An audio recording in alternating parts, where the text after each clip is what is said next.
नमस्कार, मराठी जेवण आपल्या घरी या यूट्यूब चॅनलमध्ये तुमचं सगळ्यांचं मी पुन्हा एकदा मनापासून स्वागत करते। तर आज आपण घेऊन आलो आहोत एक नवी माहिती। म्हणजे सध्या आपला पावसाळा सुरू आहे, तर पावसाळ्यात आपले पीठ, मसाले, धान्य किंवा डाळी हे खराब होऊ शकतात याची चिंता आपल्याला सतत असते। तर आता त्या खराब होऊ नये यासाठी काही टिप्स आहेत, त्या टिप्स आता आपण पाहणार आहोत। चला पाहूया। पावसाळ्यापूर्वी अनेक जण स्वयंपाकघरात लागणारे सामान भरून ठेवतात। यात विशेषतः तांदूळ, गहू, अनेक प्रकारच्या डाळी, मसाले आणि पिठाचा समावेश आहे। पण पावसाळ्यात दमट वातावरणामुळे कधी-कधी हे मसाले, धान्य आणि पीठ यांना कीड लागू शकते किंवा यामध्ये आळ्या तयार होतात। काही वेळेला ओलसर ठिकाणी हे पदार्थ ठेवल्यास बुरशी लागण्याचीही शक्यता असते। मुख्य म्हणजे पिठात कीड लागण्याचे प्रमाण जास्त असते। अशा वेळी धान्य किंवा पीठ कितीही चाळले तरी त्यातील अळ्या, किडे निघत नाही। पण पावसाळ्याच्या आधी आपण खालील टिप्स जर स्मार्ट पद्धतीने जर फॉलो केल्या तर पीठ, धान्य, मसाले अनेक महिने नीट आपण ते साठवू शकतो। तर आता ते आपण कोणत्या टिप्स आहेत ते बघूया। पहिलं म्हणजे हीटरची मदत घ्या। पावसाळ्यात तुम्ही हीटरच्या मदतीने कीटकांपासून स्टोरेज कॅबिनेट दूर ठेवू शकता।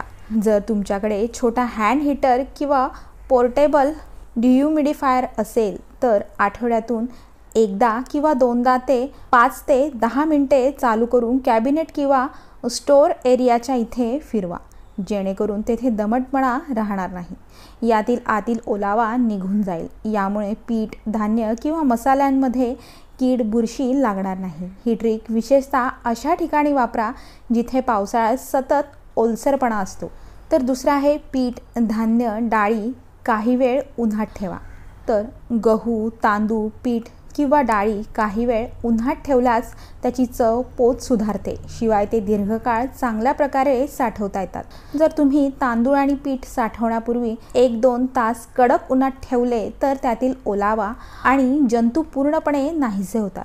हे पदार्थ तुम्ही दुकानातून आणताच थेट डब्यात ठेवता तेव्हा कीटक, बुरशी लागण्याची शक्यता अधिक असते। त्यामुळे पीठ, डाळी, तांदूळ आणल्यानंतर ते आधी मोकळ्या हवेत ठेवा, त्यात ओलसरपणा राहणार नाही हे तपासा। तिसरा आहे फ्रीजर ट्रिक वापरा। जर तुम्हाला असे वाटत असेल की तांदळात कधीही बुरशी किंवा किडे पडू नयेत तर तुम्ही ही युक्ती नक्कीच फॉलो करा। नवीन तांदूळ खरेदी करून आणल्यानंतर ते एअरटाईट बॅगमध्ये ठेवा आणि 24 तासांसाठी फ्रीजमध्ये ठेवा।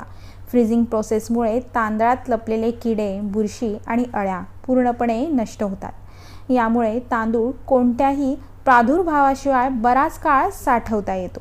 विशेष म्हणजे या प्रक्रियेत तांदळाची गुणवत्ता देखील खराब होत नाही। तर चौथा आहे बरणीच्या झाकणात चारकोल शील्ड चिटकवा। म्हणजेच काय? हो, ॲक्टिवेटेड चारकोल देखील खूप उपयुक्त ठरू शकतो। ते केवळ त्वचा आणि हवा शुद्ध करण्याचे काम करत नाही, तर ते अन्न साठवणुकीसाठी देखील फायदेशीर मानले जाते। जर तुम्ही तांदूळ आणि पिठाच्या डब्यात झाकणात ॲक्टिवेटेड चारकोलचे छोटे शील्ड किंवा शीट चिटकवू शकता, हे हवेतील ओलावा, गंध आणि बॅक्टेरिया शोषून घेते, ज्यामुळे पीठ, धान्य, मसाले दीर्घकाळ ताजे आणि सुरक्षित ठेवू शकता। ही ट्रिक विशेषतः अशा घरांसाठी उपयुक्त आहे जिथे कमी व्हेंटिलेशन आणि साठवणुकीसाठी कमी जागा असते। या चारकोल शीट्स बाजारात सहज उपलब्ध आहेत। तर आता तुम्हाला ही माहिती कशी वाटली बरं? मला कमेंट करून नक्की कळवा। आणि हा व्हिडिओ जर तुम्हाला आवडला असेल तर चॅनलला लाईक, शेअर आणि सबस्क्राईब करायला मात्र विसरू नका। तोपर्यंत धन्यवाद।